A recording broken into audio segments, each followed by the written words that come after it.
여러분, 오늘 아주 중요한 말씀을 드리겠습니다. 저는 지금 105살입니다. 이 말을 들으시면 많은 분들이 두 가지 반응을 보이십니다. 첫 번째는 정말요? 비결이 뭔가요? 두 번째는 조용히 속으로 생각하시는 것이죠. 나도 그렇게 살 수 있을까? 오늘 저는 그 비결에 대해 말씀드리려 합니다. 하지만 여러분이 기대하시는 방식은 아닐 겁니다. 왜냐하면 제가 드릴 첫 번째 말씀은 칭찬이 아니라 경고이기 때문입니다. 저는 평생 수많은 사람들의 시작과 끝을 지켜봤습니다. 전쟁을 겪었고 굶주림을 알았고 나라가 폐허해서 다시 일어서는 것도 보았습니다. 그 긴 세월 동안 제가 깨달은 것 중 하나는 이것입니다. 가장 먼저 쓰러진 사람들은 게으른 사람들이 아니었습니다. 오히려 새벽 4시에 일어나 하루도 빠짐없이 운동하고 냉수 마찰을 하고 일찍 자고 일찍 일어나는 것을 자랑스러워했던 사람들이었습니다. 그들은 스스로를 건강하다고 믿었습니다. 그리고 바로 그 믿음이 그들을 쓰러뜨렸습니다. 그리고 바로 그 믿음이 여러분은 지금 일찍 일어나는 새가 벌레를 잡는다는 말을 믿고 계십니까? 혹시 새벽에 눈을 뜨지 못하면 하루를 낭비한 것 같은 죄책감을 느끼시나요? 아니면 반대로 매일 억지로 알람을 맞추고 잠을 줄여가며 일찍 일어나는 자신을 보며 나는 제대로 살고 있다고 스스로를 다독이고 계신가요? 저는 그 마음을 압니다. 저도 젊을 때 그랬으니까요. 하지만 105년을 살고 나서야 알게 된 진실은 이것입니다. 일찍 일어나는 것 자체가 문제가 아닙니다. 문제는 방법입니다. 잘못된 방법으로 행해지는 규율은 덕목이 아니라 자기 자신에게 가하는 조용한 폭력입니다. 오늘 저는 여러분께 6가지 아침 습관을 말씀드리겠습니다. 이것은 단순한 건강 이야기가 아닙니다. 100년을 살아온 한 사람이 수많은 사람들의 시작과 끝을 지켜보며 걸러낸 아침을 제대로 시작하는 방법입니다. 몸을 혹사하는 것이 아니라 몸을 존중하는 방법. 더 오래 사는 것이 아니라 남은 날들을 품위 있게 살아가는 방법. 잠시 숨을 고르십시오. 지금부터 드리는 이야기는 여러분의 아침을 바꿀 것입니다. 그리고 아침이 바뀌면 하루가 바뀝니다. 하루가 바뀌면 남은 삶이 달라집니다. 먼저 아주 중요한 이야기부터 시작하겠습니다. 여러분이 기대하시는 6가지 습관을 드리기 전에 반드시 짚고 넘어가야 할 것이 있습니다. 바로 잠입니다. 많은 분들이 이 말을 들으시면 의아해 하실 겁니다. 아침 습관 이야기를 하러 왔는데 왜 잠 이야기를 하느냐고요. 하지만 저는 분명하게 말씀드립니다. 잠을 희생시켜 얻은 이런 기상은 습관이 아닙니다. 그것은 빚입니다. 그리고 그 빚은 반드시 이자를 붙여서 돌아옵니다. 몸은 절대로 잊지 않습니다. 제가 젊었을 때, 그러니까 30살 무렵에 저는 잠을 줄이는 것을 일종의 자부심으로 여겼습니다. 남들이 자는 시간에 책을 읽고 글을 쓰고 생각을 정리했습니다. 당시 저는 하루 4-5시간만 자도 멀쩡하다고 믿었습니다. 그리고 실제로 그렇게 느껴지기도 했습니다. 하지만 지금 돌이켜보면 그것은 젊음이 주는 착각이었습니다. 젊은 몸은 손상을 숨기는데 탁월합니다. 문제는 숨겨진 손상이 사라지는 것이 아니라 쌓인다는 것입니다. 그리고 언젠가 한꺼번에 청구서를 듭니다. 인간의 몸은 잠자는 동안 스스로를 수리합니다.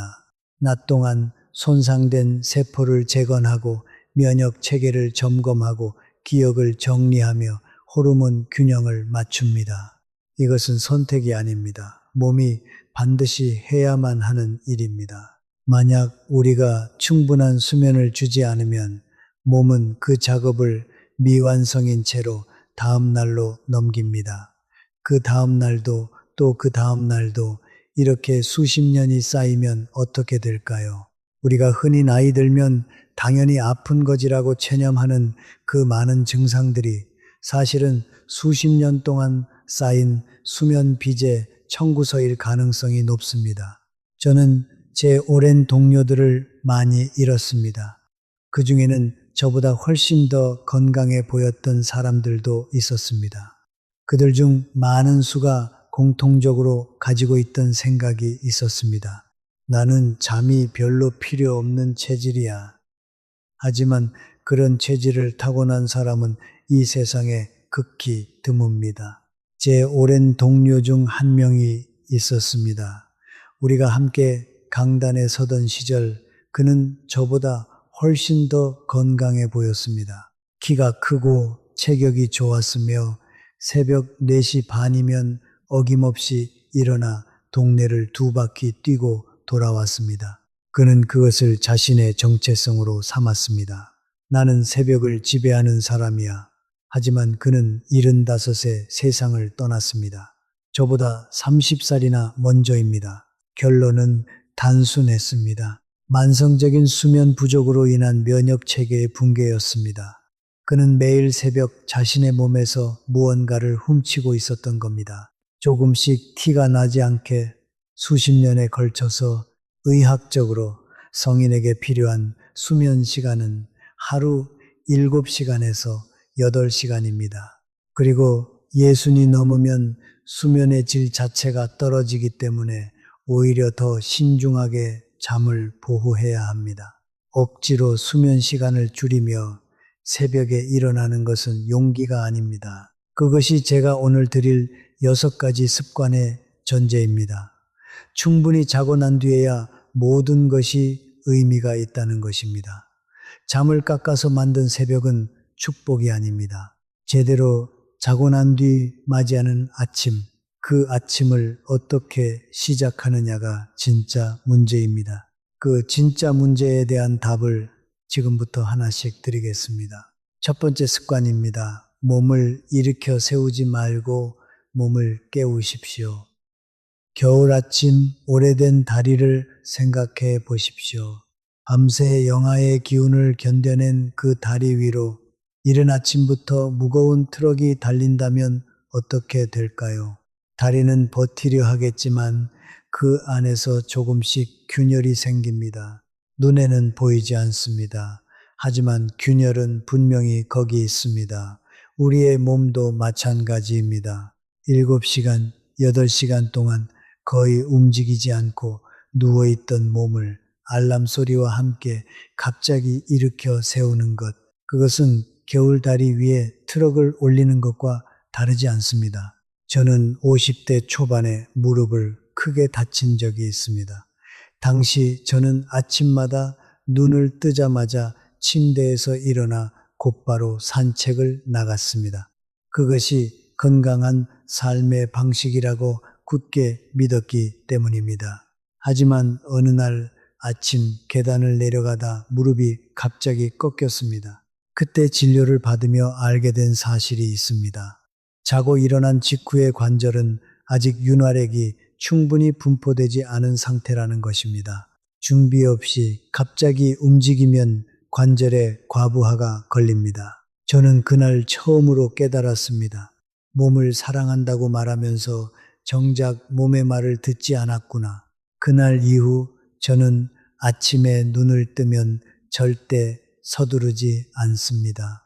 먼저 누운 채로 발목을 천천히 돌립니다. 손가락을 하나씩 쥐었다 폈다 합니다. 목을 좌우로 부드럽게 움직입니다. 그렇게 5분에서 10분을 보냅니다. 거창한 스트레칭이 아닙니다. 몸에게 지금 일어날 거야 준비해라고 신호를 보내는 것입니다. 몸은 그 신호를 알아듣습니다. 그리고 훨씬 더 부드럽게, 훨씬 더 안전하게 하루를 시작할 수 있게 해줍니다. 이것이 첫 번째 습관입니다. 몸을 깨우는 것입니다. 일으켜 세우는 것이 아니라 두 번째 습관은 더 단순합니다. 따뜻한 물 한 잔입니다. 하지만 차가운 물이 아닙니다. 저는 매일 아침 가장 먼저 따뜻한 물 한 잔을 마십니다. 커피보다 먼저, 밥보다 먼저, 심지어 세수보다도 먼저입니다. 왜냐하면 밤새 우리 몸은 수분을 잃기 때문입니다. 호흡만으로도 그리고 아무것도 마시지 않은 8시간 동안의 공백만으로도 우리 몸은 이미 작은 갈증 상태에 있습니다. 그 갈증을 먼저 해소해 주지 않으면 신진대사는 천천히 마치 시동이 걸리지 않은 엔진처럼 하루를 시작하게 됩니다. 많은 분들이 아침에 가장 먼저 커피를 드십니다. 저도 커피를 좋아합니다. 하지만 공복에 마시는 커피, 특히 차가운 커피는 이미 빈 상태인 위장에 자극을 줍니다. 우리는 종종 내 몸은 원래 이래라고 생각하지만 사실 그것은 몸이 보내는 신호를 오랫동안 무시한 결과인 경우가 많습니다. 따뜻한 물 한 잔은 위장을 부드럽게 깨우고 장의 운동을 돕고 온몸의 혈액순환을 서서히 시작시킵니다. 이것은 의학 교과서에 나오는 이야기가 아닙니다. 105년 동안 제 몸이 저에게 직접 가르쳐 준 이야기입니다. 저는 가끔 이렇게 생각합니다. 우리가 자동차를 대할 때는 그토록 세심합니다.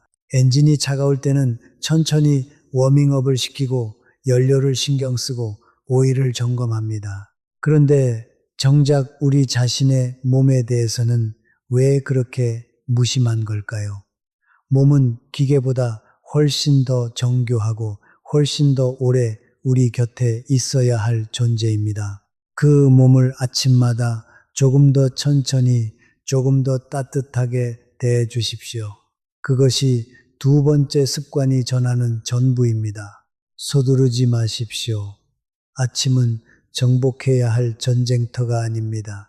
아침은 하루라는 긴 여정을 위해 몸과 마음이 함께 준비하는 시간입니다. 세 번째 습관입니다. 공복에 커피를 마시지 마십시오. 저는 한때 커피를 하루에 5잔씩 마셨습니다. 젊은 시절 강의를 준비하고 논문을 쓰며 밤새 책상 앞에 앉아 있으면서 커피는 제 가장 가까운 동반자였습니다. 그 시절 저는 커피가 몸에 어떤 영향을 미치는지 깊이 생각하지 않았습니다. 그저 정신이 맑아지고 집중이 되는 것 같았으니까요. 하지만 나이가 들수록 그리고 몸이 보내는 신호들을 하나씩 알아가면서 저는 커피를 마시는 방식을 완전히 바꾸었습니다. 특히 아침 공복에 마시는 커피에 대해서는 더욱 그랬습니다. 공복에 마시는 커피는 위산 분비를 급격하게 촉진시킵니다. 아무것도 없는 위장 안에서 위산은 위벽을 자극하고 이것이 반복되면 위염으로 이어질 수 있습니다.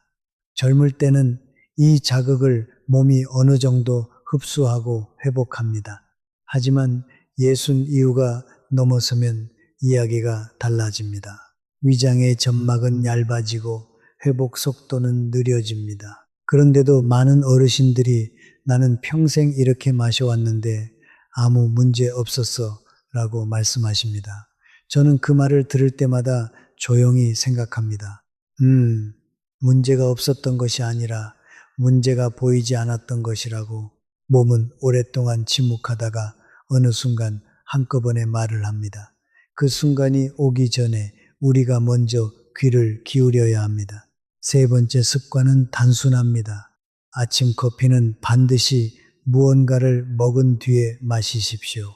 따뜻한 물 한 잔으로 위장을 깨우고 간단한 음식으로 위벽을 보호한 다음 그 후에 커피를 드십시오.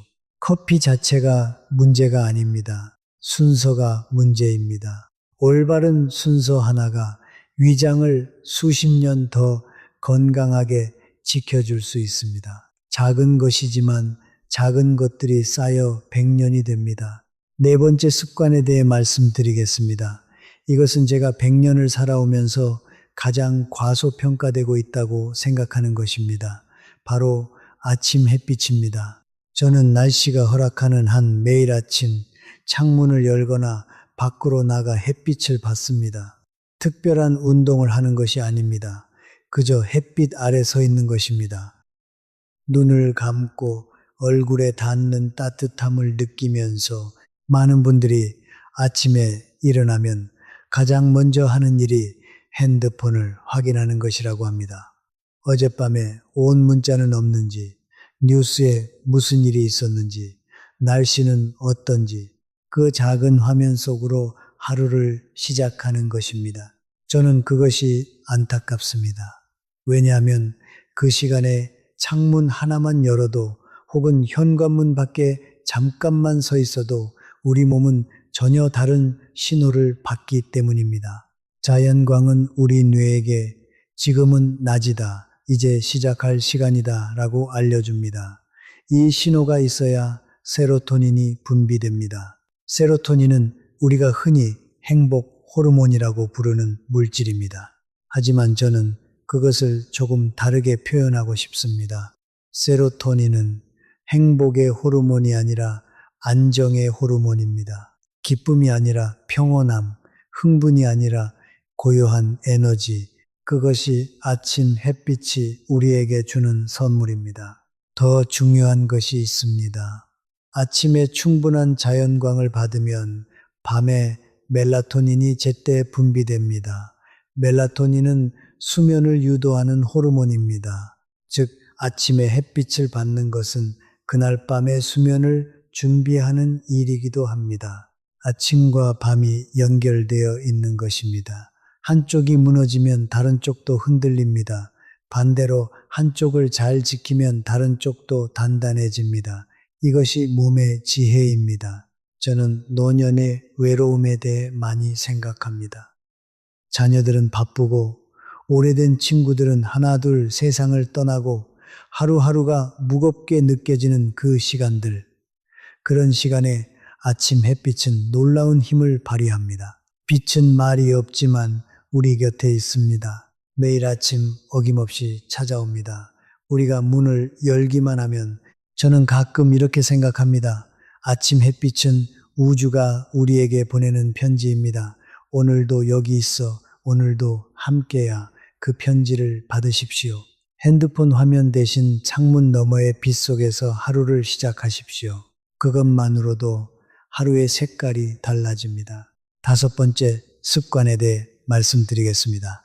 저는 오랜 세월 동안 수많은 사상가들의 글을 읽었고 동양과 서양의 지혜를 두루 공부했습니다. 하지만 솔직히 고백하자면 제가 진정으로 고요함의 가치를 이해하게 된 것은 책에서가 아니었습니다.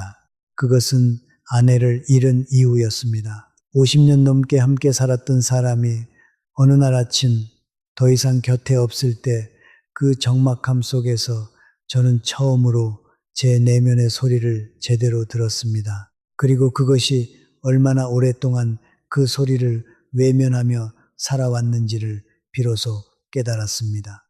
우리는 너무 많은 소음 속에서 살아갑니다. 아침에 눈을 뜨는 순간부터 텔레비전 소리, 핸드폰 알림, 뉴스, 날씨 예보, 가족들의 목소리, 이 모든 것들이 쏟아지기 시작합니다. 우리는 그것이 일상이라고 생각합니다. 하지만 저는 묻고 싶습니다. 그 소음들 중에서 과연 몇 가지가 당신 자신의 목소리입니까?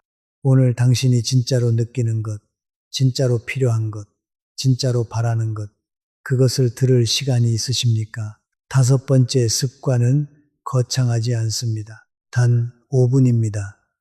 아침에 눈을 뜨고 몸을 천천히 깨우고 따뜻한 물 한 잔을 마신 뒤 햇빛이 드는 창가에 조용히 앉으십시오.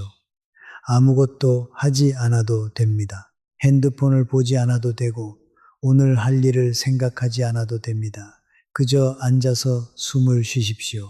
그리고 어제 하루 중 딱 한 가지 감사했던 순간을 떠올려 보십시오. 크지 않아도 됩니다. 따뜻한 이불, 잘 자고 일어난 것, 창문으로 들어오는 햇살, 그 작은 것 하나를 마음속으로 천천히 느끼는 것입니다.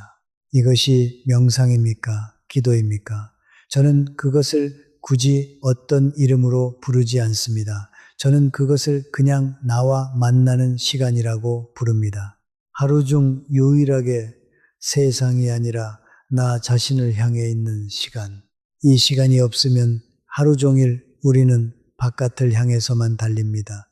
남의 시선을 의식하고 남의 기대를 충족시키려 하고 남의 감정에 반응하면서 그러다 밤이 되면 지쳐서 쓰러집니다. 그리고 다음날 아침 또 그 과정이 반복됩니다.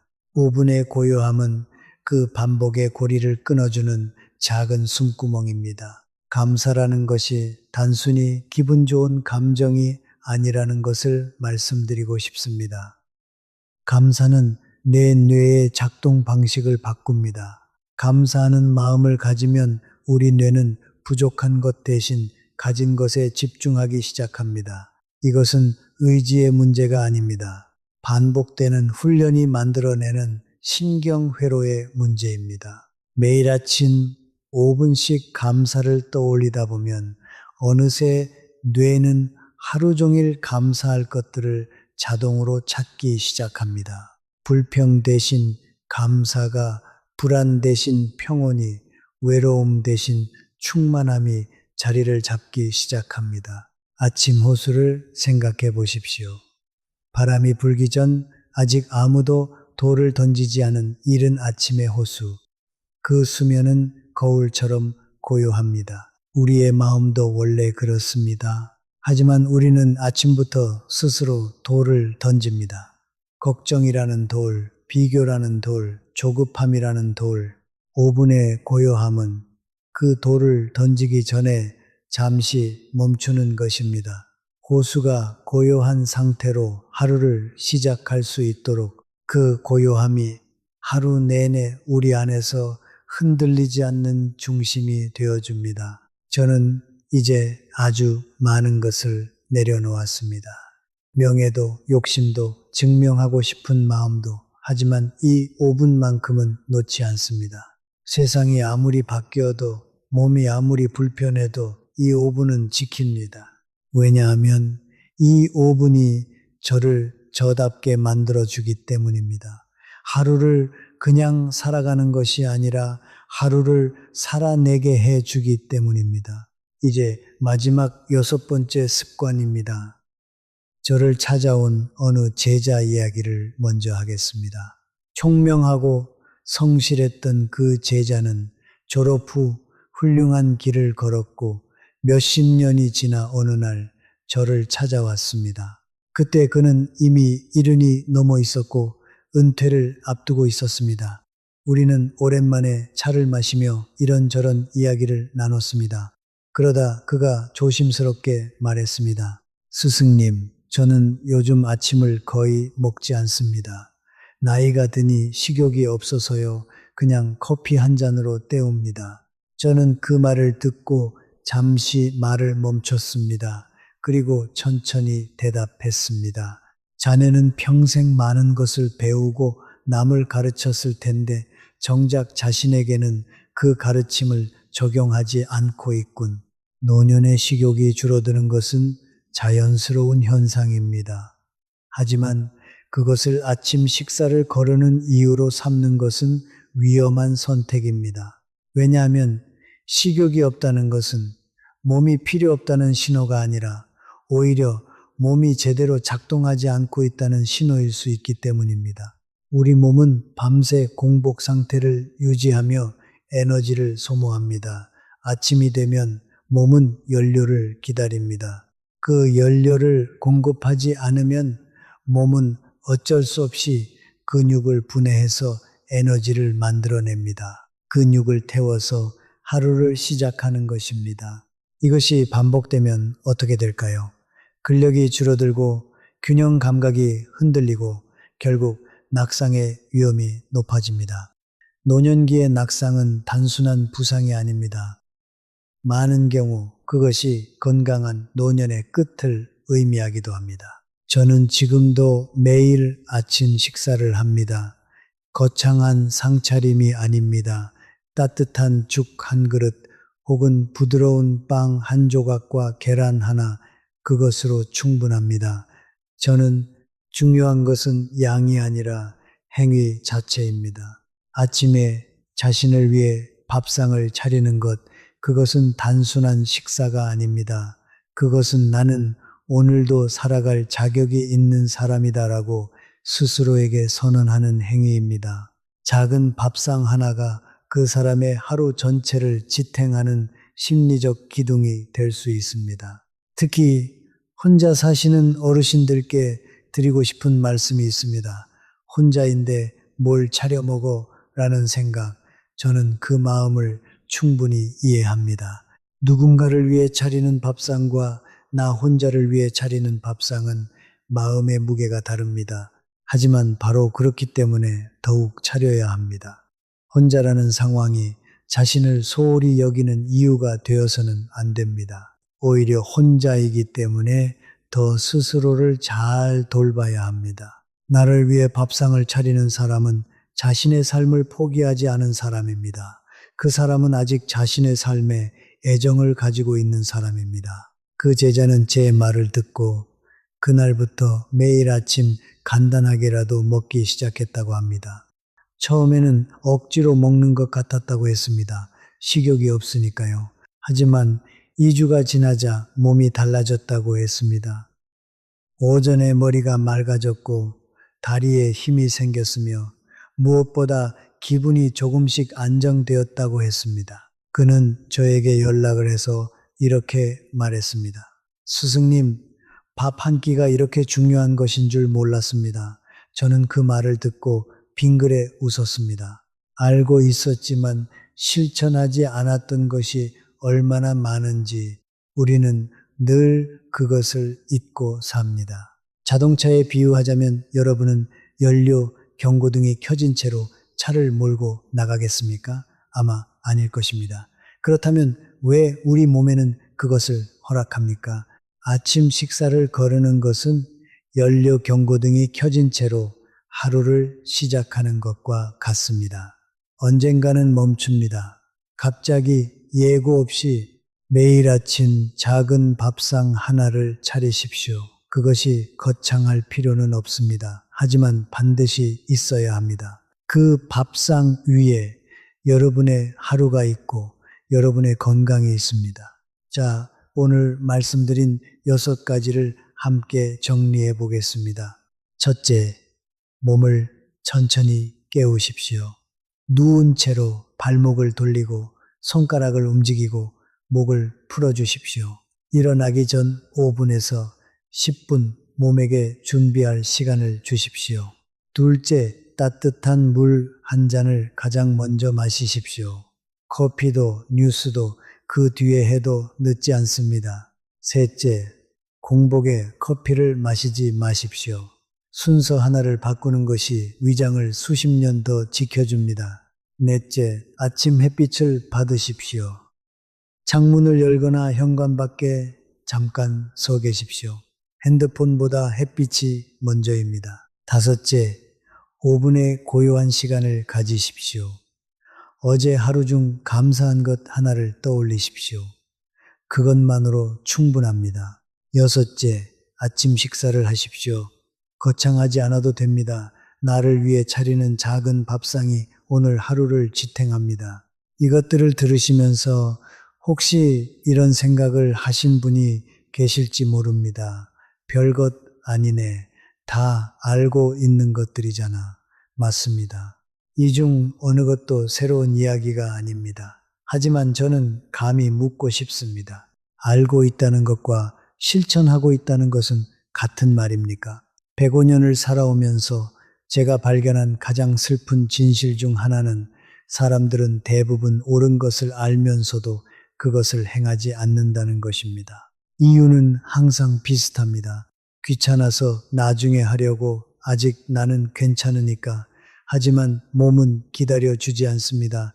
세월도 기다려주지 않습니다. 오늘 여러분이 자신의 몸에게 하는 것이 내일의 여러분을 만듭니다. 그리고 그 내일들이 모여 남은 삶 전체가 됩니다. 오늘 제가 드린 이야기는 단순히 건강에 관한 것이 아닙니다. 이 6가지 습관의 공통점이 무엇인지 눈치채셨습니까? 모두 자신을 아끼는 행위입니다. 몸을 천천히 깨우는 것도, 따뜻한 물을 마시는 것도, 햇빛을 받는 것도, 조용히 앉아 있는 것도, 밥상을 차리는 것도, 이 모든 것의 뿌리는 하나입니다. 나는 소중한 존재이고 그 소중함을 스스로 지켜야 한다는 믿음. 그 믿음이 없으면 어떤 습관도 오래 이어지지 않습니다. 반대로 그 믿음이 있으면 거창한 계획이 없어도 삶은 조금씩 단단해집니다. 저는 많은 분들이 노년을 두려워하신다는 것을 압니다.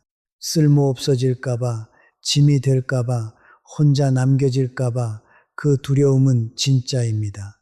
저도 그 두려움을 모른 척 하지 않겠습니다. 하지만 제가 105년을 살며 배운 것은 이것입니다. 두려움을 없애려 할수록 두려움은 더 커집니다. 두려움과 싸우려 할수록 우리는 더 지칩니다. 진짜 힘은 두려움을 이기는 데서 오는 것이 아닙니다. 두려움이 있어도 오늘을 살아내는 데서 옵니다. 오늘 아침 눈을 뜨고 몸을 천천히 깨우고 따뜻한 물을 마시고 햇빛 아래에 서고 고요히 앉아있고 밥상을 차리는 것. 이 작은 행위들이 모여 두려움보다 더 큰 무언가를 만들어냅니다. 그것을 저는 존엄이라고 부릅니다. 존엄은 거창한 것이 아닙니다. 남들에게 인정받는 것도 아닙니다. 존엄은 아무도 보지 않는 아침에 나 자신을 위해 밥상을 차리는 것입니다. 아무도 알아주지 않더라도 매일 햇빛 아래 서는 것입니다. 아무도 요구하지 않더라도 5분의 고요함을 지키는 것입니다. 그렇게 자신을 대하는 사람은 세상이 어떻게 대하더라도 흔들리지 않습니다. 왜냐하면 그 사람은 이미 스스로에게 충분하기 때문입니다. 여러분께 한 가지 부탁드리고 싶습니다. 오늘 이 이야기를 들으신 것으로 끝내지 마십시오. 내일 아침 딱 한 가지만 바꿔보십시오. 알람을 끄고 바로 일어나는 대신 누운 채로 1분만 발목을 돌려보십시오. 그 1분이 여러분의 아침을 바꿉니다. 그 아침이 하루를 바꿉니다. 그 하루들이 쌓여 남은 삶을 바꿉니다. 작은 것부터 시작하십시오. 완벽하게 하려 하지 마십시오. 완벽한 아침 루틴보다 꾸준한 작은 습관이 100배 더 값집니다. 저는 그것을 105년의 삶으로 증명했습니다. 마지막으로 한 말씀만 드리겠습니다. 저는 오래 살았습니다. 하지만 오래 살았다는 것이 자랑은 아닙니다. 제가 진정으로 감사한 것은 오래 산 것이 아니라 매일 아침 다시 시작할 수 있었다는 것입니다. 어제가 힘들었어도 몸이 아팠어도 마음이 무거웠어도 아침이 되면 다시 한번 기회가 주어졌습니다. 그 기회를 오늘도 받고 계신 여러분이 저는 진심으로 부럽습니다. 그리고 그 아침을 부디 소중히 여기시길 바랍니다. 아침은 정복해야 할 시간이 아닙니다. 아침은 선물입니다. 매일 어김없이 우리에게 주어지는 새로운 시작의 선물, 그 선물을 조용히 따뜻하게 그리고 품위 있게 받으십시오. 그것으로 충분합니다. 오늘 영상이 여러분께 조금이라도 도움이 되셨다면 좋아요와 구독으로 응원해 주십시오. 더 많은 분들께 이 이야기가 전해질 수 있도록 주변 가족들에게도 나눠주시면 더욱 감사하겠습니다. 우리 모두 건강하고 품위 있는 하루하루를 함께 만들어 갑시다. 오늘도 건강하십시오.